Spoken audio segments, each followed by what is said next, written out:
Part 3, I survived. Haight-Ashbury, Summer of Love. I wanted to tell my story, and I want to fast forward a little bit to 1990.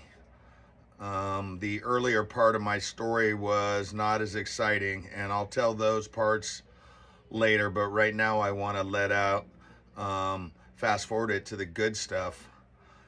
In 1990, I had been not having as many experiences up until that point. Going to school and being in the system, they really killed my high. Yeah, there was a lot of good people, but there was also a lot of bad people. So I want to talk about summer of 1990. And actually this was 89. I was down at the bottom of Panther Gap and 16 miles down the dirt road, crossed the river twice. My father had a piece of property that he gave to me, and I had a place right on the river that I was staying at, my cousin's. I was working with my cousin out there, and I was kind of been programmed for a while, and I was pretty angry. I had been having a rough time for the years before that. Things were good and there was some magic, but it wasn't really the same. After being in school, you really get your spirit crushed. I had a cousin named Sam, and I won't tell his last name because I want to keep everybody's identity anonymous. He was spiritual and interested in magic and mind over matter, and he read a lot of books. In 1989, we were out there. I was growing with him out there, and I had been lifting weights for since I was 15 years old, and I was a little I would say, not as believing in everything. I'd been programmed not to believe everything, and I was I was really cynical at that point in my life. I had been getting abused by my stepmother for the years earlier, and it really just killed my magic. But I came down the hill from working one day, and my cousin Sam had a house right on the river, and it was actually overhanging the river on the Mattole River, the only house in the area on the Mattole. And I was hanging out on the deck with him, and I had all my weight equipment on the deck. I always worked out on the deck while I was working there during the summer. I was really into working out. I worked out every other day for the last 8 years, 2 to 3 hours with weights. My cousin Sam just got done reading a book called In the Course of a Miracle, and he read the book, and he came up to me and he said, "I'm going to win the lottery." And I just looked at him and I was very cynical and I said, "Don't tell me that kind of BS. I don't want to hear that stuff." And he said, "No, I'm going to win the lottery." So I picked him up by the back of his neck and the back of his pants, and I picked him up over my head. I've been weightlifting, so I was pretty strong. He weighed about 180, 190 pounds. I picked him up right over my head, and I did reverse curls with him over a 2-story deck and let him look down on the river as I held him by the back of his neck and his pants. And he was like, "Oh my God, let me down." And I said, "Don't tell me that kind of BS. I don't want to hear it." And then I put him down and he said, "No, really, I'm going to win the lottery." And I said, "I don't believe you." So we worked for the season and we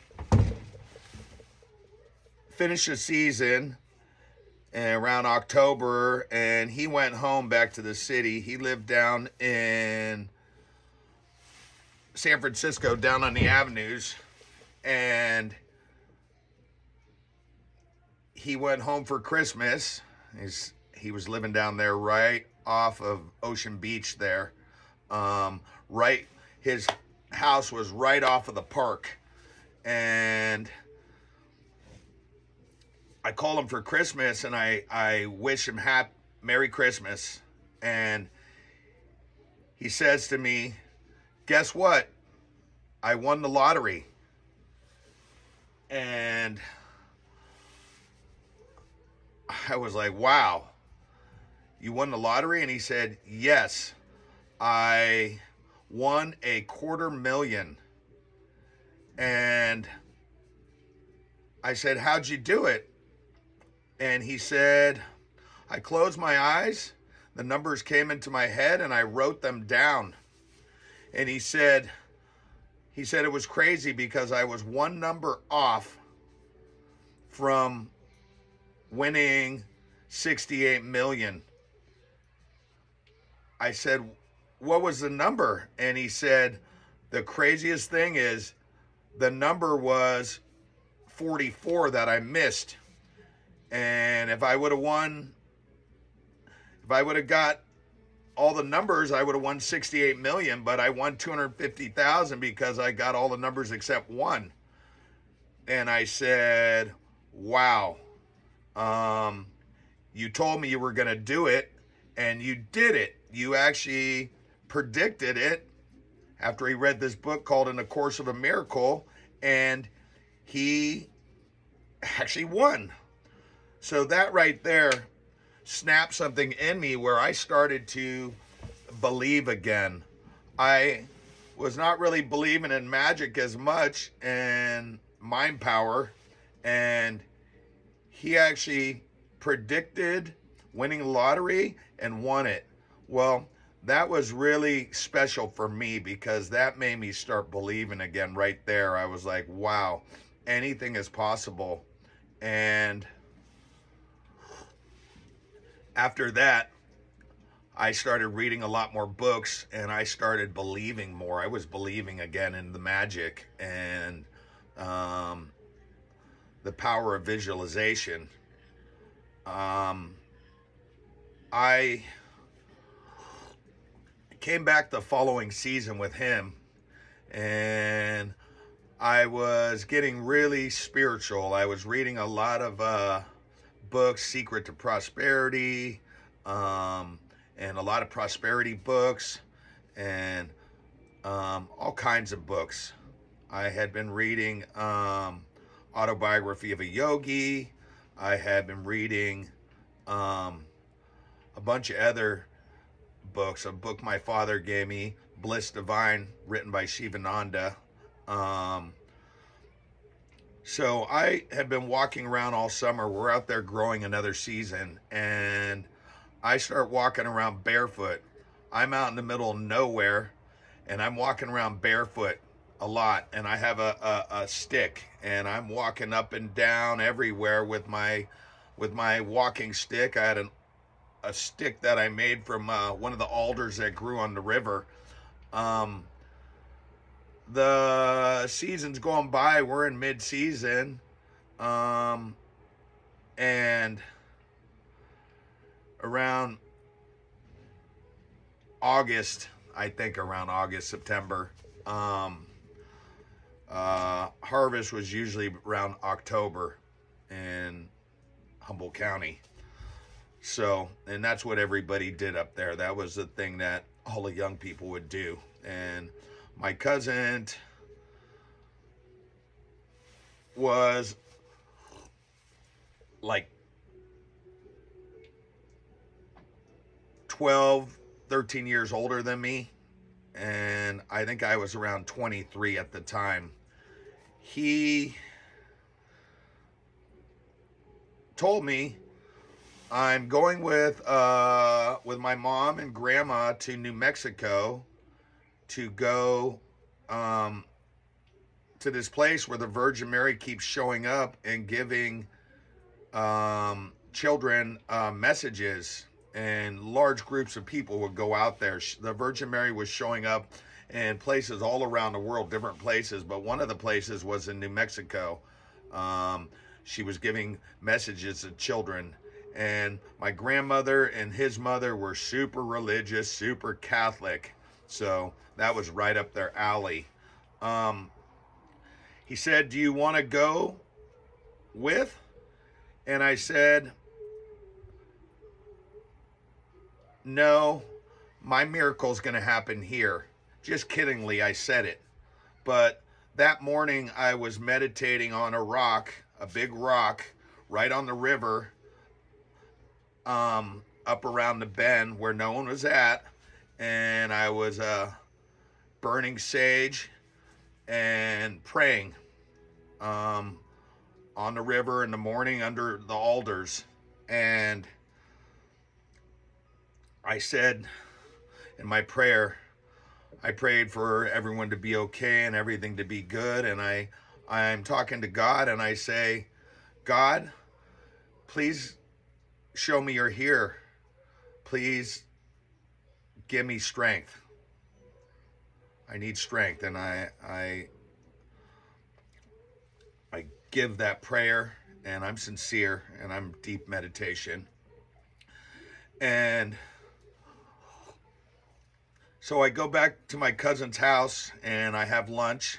He's got a little cabin on the river, and there's no one around on the river. There's not too many people for miles, like 20 miles in each direction. I think there's another little cabin right down the river, about another half mile down the river, which is his brother's wife's cabin and their family. And I have a little pyramid shed that I stay in right behind his house. That was a pyramid that he made that was exactly lined up, like north to south to east to west, like the true alignments of the pyramid. So I would sleep in this little pyramid while I was working with him. He takes off, has all of his bags packed, and he takes off early afternoon. And he said, are you sure you don't want to go? You can come with us. And I said, no, I got to take care of the plants here. So my miracle's going to happen here. And I just said this. I don't even know why I said this. It just came out of me. I'm talking, and I'm like, just like saying stuff, and I don't even really understand that I'm like saying my miracle's going to happen here. I go and water all my plants up on the hill, and then I come down, and I have a motorcycle that I ride, a 600 XT 600 Yamaha, and I use the river like a freeway.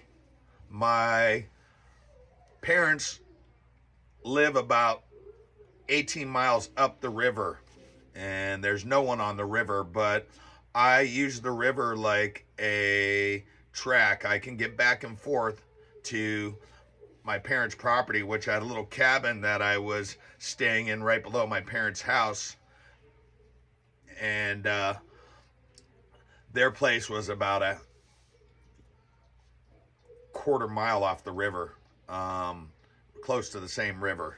and I'm riding my bike up the river, and I'm flying, and I'm jumping the river in spots. The river's low. I'm actually jumping the river, and I'm riding, and there's like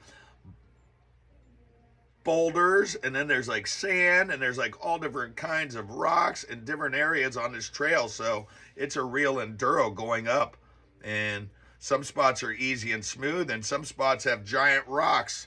And I'm flying about 70, 80 miles an hour on my 600 XT. And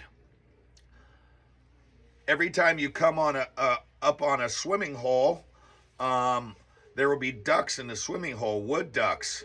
And the first big swimming hole I come on, there's 2 or 3 ducks in that swimming hole. And the canyons of the river are tight. I mean, it's a tight river. The ducks are flying about 10 feet above me, right above me, and I'm actually chasing them on my bike. I'm kind of like playing a game with them, and I go around the river bend, and I'm like go up to the next swimming hole, and then like 2 or 3 more ducks are flying right above me, 10 feet above me. And I keep going, and I'm going further up the river. By this time I'm about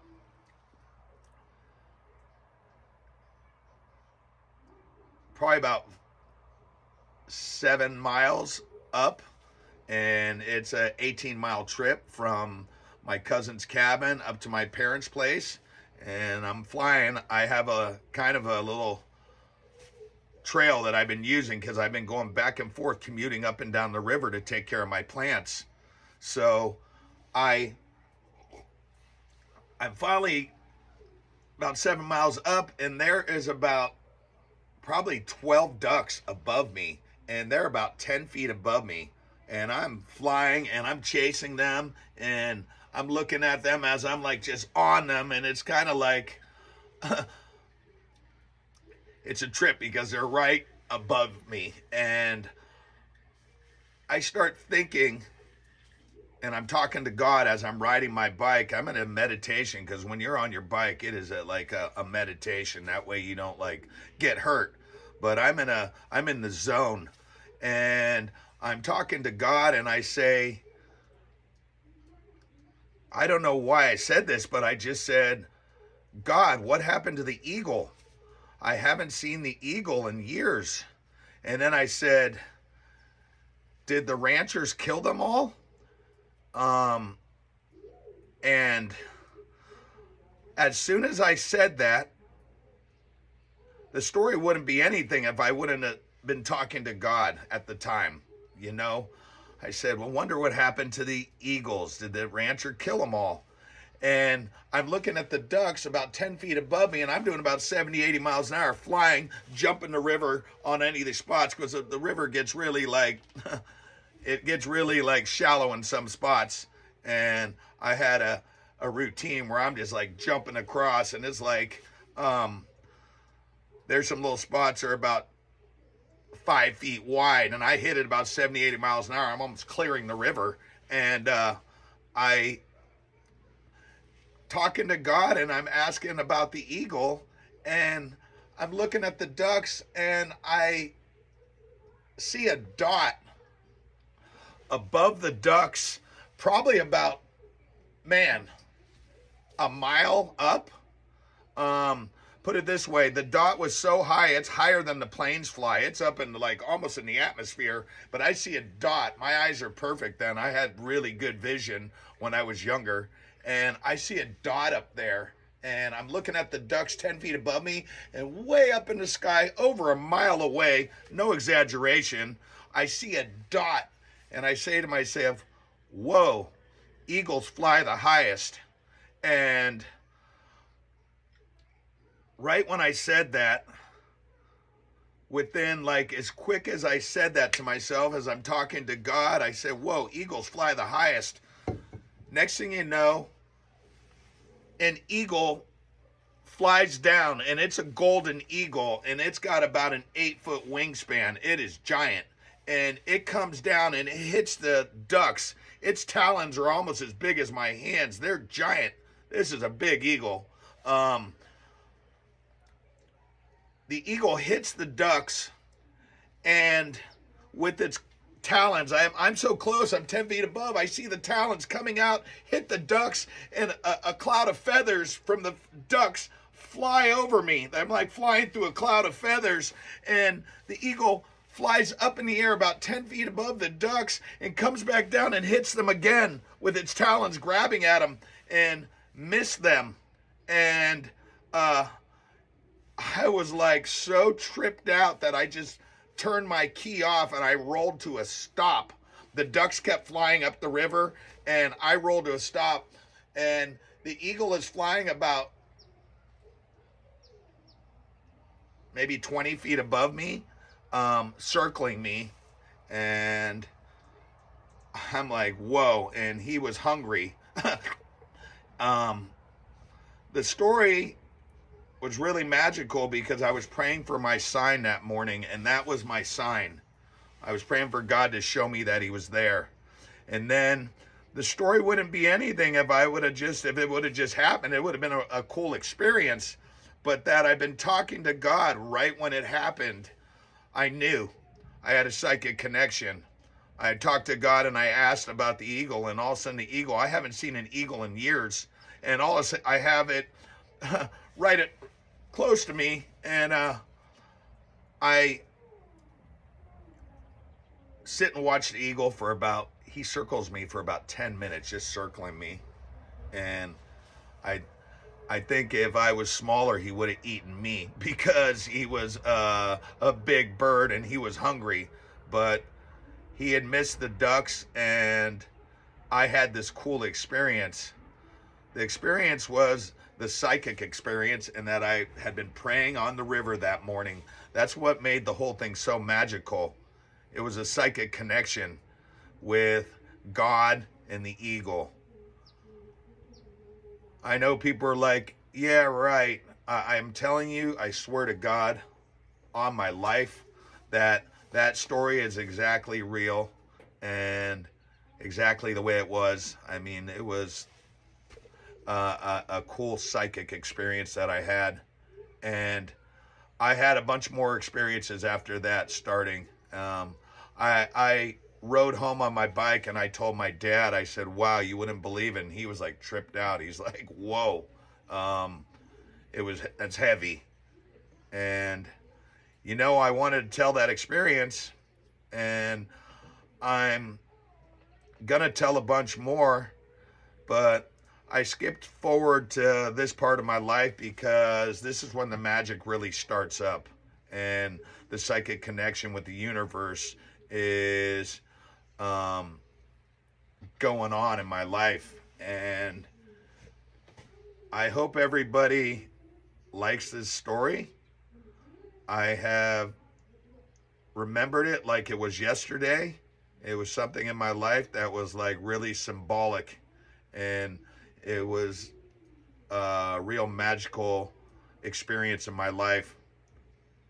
And I'm going to start telling a bunch more stories after this point.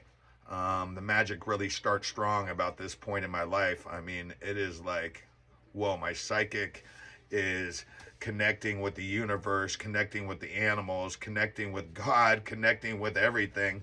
And I'll tell some more stories after this. I hope you guys like this story, and thank you.